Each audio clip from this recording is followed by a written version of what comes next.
7ই September রবিবার হতে যাচ্ছে পূর্ণগ্রাস চন্দ্রগ্রহণ। ভারত বাংলাদেশে দৃশ্যমান থাকবে এই চন্দ্রগ্রহণ। ভাদ্র পূর্ণিমার রাতে হচ্ছে এই চন্দ্রগ্রহণ। এই চন্দ্রগ্রহণ কোথায় কোথায় দৃশ্যমান হবে, সমগ্র পৃথিবীর ক্ষেত্রে যেই সকল স্থানে দৃশ্যমান হবে চলুন জেনে নেই।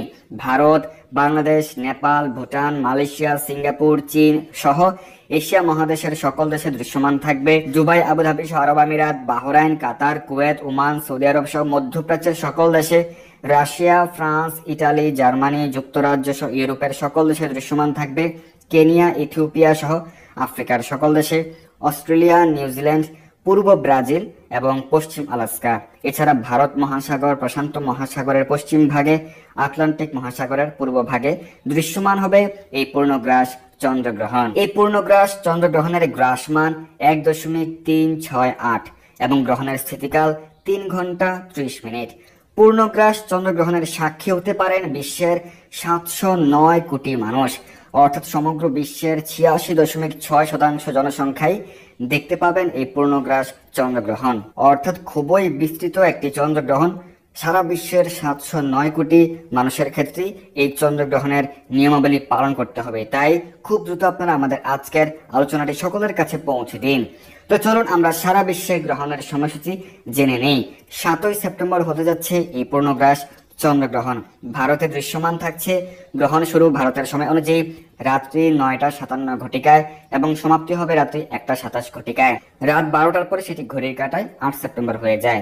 বাংলাদেশের সময় অনুযায়ী গ্রহণ শুরু হবে 7ই সেপ্টেম্বর রাত্রি 10:27 এবং সমাপ্তি হবে রাত্রি 1:57, যেটি ঘড়ির কাঁটার সময় অনুযায়ী রাত 12টার পরে 8 সেপ্টেম্বর হয়ে যায়। তো ভারত বাংলাদেশে দৃশ্যমান থাকছে এই পূর্ণগ্রাস চন্দ্রগ্রহণ। নেপালেও দৃশ্যমান। গ্রহণ শুরু রাত্রি 10:13 এবং সমাপ্তি রাত্রি 1:42। মালয়েশিয়া, সিঙ্গাপুর, চীন, ব্রুনেইতে দৃশ্যমান এবং গ্রহণ শুরু হবে মালয়েশিয়া, সিঙ্গাপুর, চীন, ব্রুনেইয়ের সময় অনুযায়ী রাত্রি 12:27 এবং সমাপ্তি হবে 8 সেপ্টেম্বর ভোর 3:57। দুবাই, আরব আমিরাত, ওমানে দৃশ্যমান থাকছে এবং দুবাইয়ের সময় অনুযায়ী গ্রহণ শুরু রাত্রি 8:27 এবং সমাপ্তি 7ই সেপ্টেম্বর রাত্রি 11:57। বাহরাইন, কুয়েত, কাতার, সৌদি আরবে দৃশ্যমান। গ্রহণ শুরু 7ই সেপ্টেম্বর রাত্রি 7:27 এবং সমাপ্তি রাত্রি 10:57। জাপান, দক্ষিণ কোরিয়াতে দৃশ্যমান থাকবে। গ্রহণ শুরু হবে রাত্রি 1:27 এবং সমাপ্তি হবে 8ই সেপ্টেম্বর ভোর 4:57। অস্ট্রেলিয়াতে দৃশ্যমান থাকবে। গ্রহণ শুরু রাত্রি 2:27 এবং সমাপ্তি 8ই সেপ্টেম্বর ভোর 5:57। লন্ডন, পর্তুগালে দৃশ্যমান থাকবে। গ্রহণ শুরু বিকেল 5:27 এবং সমাপ্তি 7ই সেপ্টেম্বর রাত্রি 8:57।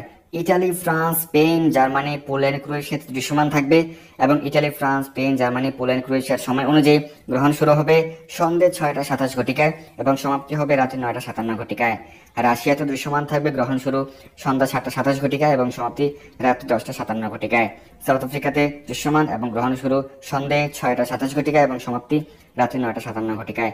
পূর্ব ব্রাজিলের পূর্বাংশে দৃশ্যমান থাকবে। গ্রহণ শুরু দুপুর 1:27 এবং সমাপ্তি বিকেল 4:57।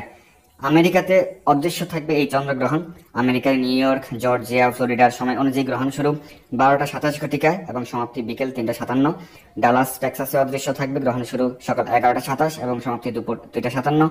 ক্যালিফোর্নিয়া, সান ফ্রান্সিসকোতে অদৃশ্য। গ্রহণ শুরু সকাল 9:27 এবং সমাপ্তি দুপুর 12:57। শুধুমাত্র আমেরিকার আলাস্কাতে, পশ্চিম আলাস্কাতে দেখা যাবে এই চন্দ্রগ্রহণ। কানাডার মন্ট্রিয়ালে অদৃশ্য। গ্রহণ শুরু দুপুর 12:27 এবং সমাপ্তি বিকেল 3:57। ব্রিটিশ কলম্বিয়াতে অদৃশ্য। গ্রহণ শুরু সকাল 9:27, সমাপ্তি দুপুর 12:57। মেক্সিকোতে অদৃশ্য। গ্রহণ শুরু সকাল 10:27, সমাপ্তি দুপুর 1:57। আর্জেন্টিনা, চিলির সময় অনুযায়ী গ্রহণ শুরু 1:27 থেকে বিকেল 4:57 অদৃশ্য থাকবে। পেরু, কলম্বিয়াতে অদৃশ্য। গ্রহণ শুরু পেরু, কলম্বিয়ার সময় অনুযায়ী দুপুর 12:27, সমাপ্তি বিকেল 3:57। আমরা জেনে গেলাম সারা বিশ্বে গ্রহণের সময়সূচি। পরবর্তী চন্দ্রগ্রহণ হবে 2026 খ্রিস্টাব্দের 3রা মার্চ। তো গ্রহণের সময় কি কি বর্জনীয়, কি করা যাবে না? গ্রহণের সময় খাবার গ্রহণ করা যাবে না, খাবার রান্না করা যাবে না, তেল মালিশ করা, পানীয় জল গ্রহণ করা, প্রভৃতি ত্যাগ করা, চুল আঁচড়ানো, দন্ত মার্জন করা, পরনিন্দা, ঘুমানো প্রভৃতি ক্রিয়াকলাপে জড়িত থাকা বর্জনীয়। এবং গর্ভবতী মায়েদের ক্ষেত্রে বাইরে বের হওয়া, সূর্য বা চন্দ্রের দিকে তাকানো বর্জনীয়। এবং কাপড় সেলাই করা, সবজি বানানো, পাপড় ভাজা, গাছের পাতা ছেঁড়া, খারাপ কোনো বিষয় চিন্তা করা প্রভৃতি বর্জনীয়। এবং গর্ভবতী মায়েদের ক্ষেত্রে হাত বা পায়ের আঙুল বাঁকা করবেন না, সোজা রাখতে হবে, বসতে বা ঘুমোতে পারবেন না। তো গ্রহণের সময় কি কি করবেন? গ্রহণের সময় বেশি বেশি হরিনাম জপ, হরিনাম কীর্তন করবেন, শাস্ত্র পাঠ, শাস্ত্র আলোচনা করা উচিত এবং কৃষ্ণ কথা আপনারা শ্রবণ করতে পারেন, কীর্তন মেলায় হরিনাম সংকীর্তন শ্রবণ করতে পারেন। গর্ভবতী মায়েদের ক্ষেত্রে জপমালা জপ করতে যদি আপনি অনিচ্ছুক হন, যদি সমস্যা হয়, যেহেতু হাতের আঙুল সোজা রাখতে হবে, সেক্ষেত্রে আপনার মুখে মুখে হরিনাম জপ কীর্তন করবেন, কৃষ্ণ কথা শ্রবণ করতে পারেন, হরিনাম সংকীর্তন শ্রবণ করবেন। সকলের ক্ষেত্রে গ্রহণের শেষের দিকে বা গ্রহণের শেষে আপনারা স্নান করবেন।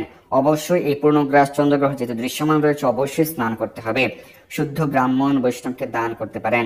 রান্নাকৃত খাবার ফেলে দিয়ে চুলা ধুয়ে মুছে রান্না করে নেবেন। চাল, কাঁচা সবজি, ফল প্রভৃতি দ্রব্যে বা শুকনো খাবার তুলসী পত্র রেখে দিতে পারেন কেউ চাইলে। গ্রহণকালে কি ভগবানের সেবা পূজা দেওয়া যাবে? যদিও ভারতে, বাংলাদেশে এই গ্রহণের ক্ষেত্রে রাত্রিকালে হচ্ছে, তাই সেই সময় কিন্তু সেবা পূজা সাধারণত থাকে না। যদি অন্য কোনো দেশের ক্ষেত্রে সেবা পূজার সময় পড়ে, তাহলে গ্রহণের সময় ভগবানের সেবা পূজা, নিত্য সেবা পূজা যথারীতি চলবে, এটি শাস্ত্র অনুমোদিত। অনেকে বলে থাকে সেবা পূজা করা যাবে না, এটি ভুল কথা।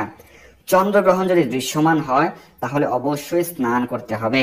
যদি আপনি স্নান না করেন তাহলে 7 জন্ম আপনাকে দুঃখ ভোগ করতে হবে, কুষ্ঠরোগগ্রস্ত হতে হবে। সেই সম্পর্কে শাস্ত্র উল্লেখ রয়েছে, সংক্রমে গ্রহণে চ এব ন স্নায়াত ইয়স্তু মানবঃ সপ্তজন্ম স্বস কুষ্ঠি স্যাৎ দুঃখ ভাগী চ সর্বদা। তাই অবশ্যই সকলের স্নান করতে হবে। স্নানের মন্ত্রাবলী আমরা পেয়ে যাব একটু পরেই। ভারত, বাংলাদেশ, দুবাই, মধ্যপ্রাচ্য সহ এশিয়া মহাদেশ, ইউরোপ মহাদেশ, অস্ট্রেলিয়া, আফ্রিকা সহ যে সকল স্থানে এই গ্রহণ দৃশ্যমান হবে, সেই সকল স্থানে অবশ্যই গ্রহণের নিয়মাবলী পালন করতে হবে। এবারে চন্দ্রগ্রহণ অত্যন্ত বৃহৎ আকারে হচ্ছে, সমগ্র বিশ্বের 87 ভাগ স্থানেই দৃশ্যমান থাকছে এবং পালন করতে হবে। তো এই গ্রহণের ক্ষেত্রে কাদের ক্ষেত্রে এই গ্রহণ দর্শন, চন্দ্র দর্শন শুভ অশুভ? এবারের চন্দ্রগ্রহণে চন্দ্র দর্শনের ক্ষেত্রে মেষ রাশি, কন্যা রাশি, তুলা রাশি, ধনু এবং মকর রাশির দর্শনে শুভ। উক্ত রাশি হলেও জন্ম তারা জন্য স্বাতি নক্ষত্র এবং বিশাখা নক্ষত্র যুক্ত তুলা রাশির দর্শন বর্জনীয়। চন্দ্রগ্রহণ দর্শন করলে শুদ্ধ ব্রাহ্মণকে স্বর্ণদান বা অর্থদান করা কর্তব্য। কারো যদি অসুচকাল থাকে, জননাসূচ হোক বা মরণাসূচ হোক, তাহলেও স্নান করতে হবে। সকলেরই অবশ্যই গ্রহণে স্নান করতে হবে। চন্দ্রগ্রহণে স্নান করলে মহাপাপ দূরীভূত হয়। এই সম্পর্কে শাস্ত্রে বলা হয়েছে, উত্তিষ্ঠ গম্যতাম রাহু ত্যাজতাম চন্দ্রসঙ্গমঃ কর্মচণ্ডালয় গুত্থম কুরু পাপক্ষয়ম মম। গ্রহণের নিয়মাবলী কিন্তু কুসংস্কার নয়, এটি শাস্ত্রীয় এবং বৈজ্ঞানিকভাবে স্বীকৃত। তাই কোনো প্রকার অপ্রীতিকর মন্তব্য করে ব্যক্তিত্বহীনতার পরিচয় দিবেন না। কৃষ্ণ সেবায় যুক্ত থাকুন, বেশি বেশি হরিনাম জপ কীর্তন করুন। তো চলুন আমরা গ্রহণের শেষের দিকে বা গ্রহণের শেষে গঙ্গা স্নানের মন্ত্রাবলী জেনে নিই। কোনো মন্ত্র না জানলে আপনি উচ্চস্বরে হরিনাম করতে করতে স্নান করতে পারবেন। বাড়িতে স্নানাগারে স্নান করলে 3 বার গঙ্গা গঙ্গা গঙ্গা উচ্চারণ করে স্নান করতে পারবেন। যেহেতু ভারতে, বাংলাদেশের ক্ষেত্রে রাত্রিকালে হচ্ছে, তাই সাধারণত আপনারা বাড়িতেই স্নান করবেন। তো সেই ক্ষেত্রে বাড়িতে স্নানাগারে আপনি এই মন্ত্রগুলো উচ্চারণ করতে পারেন, অথবা 3 বারে গঙ্গা গঙ্গা গঙ্গা উচ্চারণ করে স্নান করতে পারেন, অথবা বাড়িতে পুকুরে বা কেউ চাইলে নদীতেও স্নান করতে পারেন। নদীতে না বিষম জলে স্রোতের দিকে মুখ করে বা স্রোতহীন জলে চন্দ্রের দিকে মুখ করে একবার ডুব দিয়ে স্নান করতে পারেন। কারোর যদি বাড়ির কাছাকাছি নদী থাকে, আপনি চন্দ্রগ্রহণের শুরুতে বা শেষের দিকে ভোরবেলায় সূর্যোদয়কালে আপনি চলে স্নান করতে পারেন। প্রথমে আত্মশুদ্ধি মন্ত্র, ওম অপবিত্র পবিত্র বা সর্বাবস্থাম গত পিবা ইহ স্মরত পুণ্ডরিকাক্ষম স বাহ্যাভ্যন্তরঃ শুচি পাপোহম পাপ কর্মাহম পাপাত্মা পাপ সম্ভবান ত্রাহি মানম পুণ্ডরিকাক্ষম সর্ব পাপহর হরি। এরপর আপনার গুরুদেবের প্রণাম মন্ত্র। এরপর হাত জোর করে পাঠ করবেন, ওম কুরুক্ষেত্র গয়া গঙ্গা প্রভাস পুষ্করাণি চ তীর্থান্যেতানি পুণ্যানি স্নান কালে ভবন্তিহ। এবারের ক্ষেত্রে এই চন্দ্রগ্রহণের ক্ষেত্রে আমরা সংকল্প মন্ত্র প্রদান করছি, স্নানের সংকল্প মন্ত্র।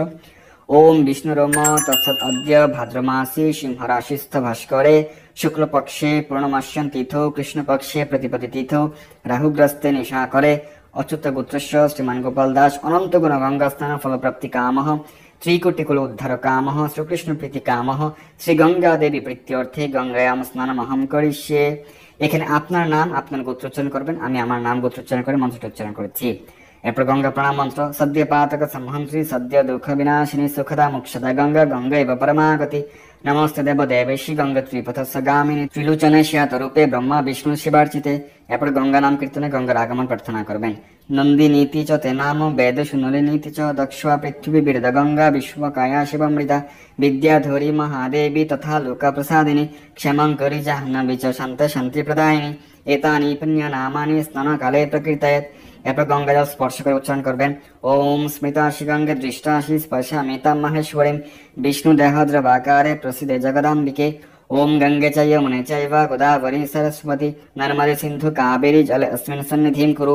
এরপর স্নান মন্ত্র, ওম বিষ্ণুপাদ প্রসূতাসি বৈষ্ণবী বিষ্ণু দেবতা সহি নাস্তুনা সহ তস্মাৎ আজন্ম মরণান্তরিকাৎ।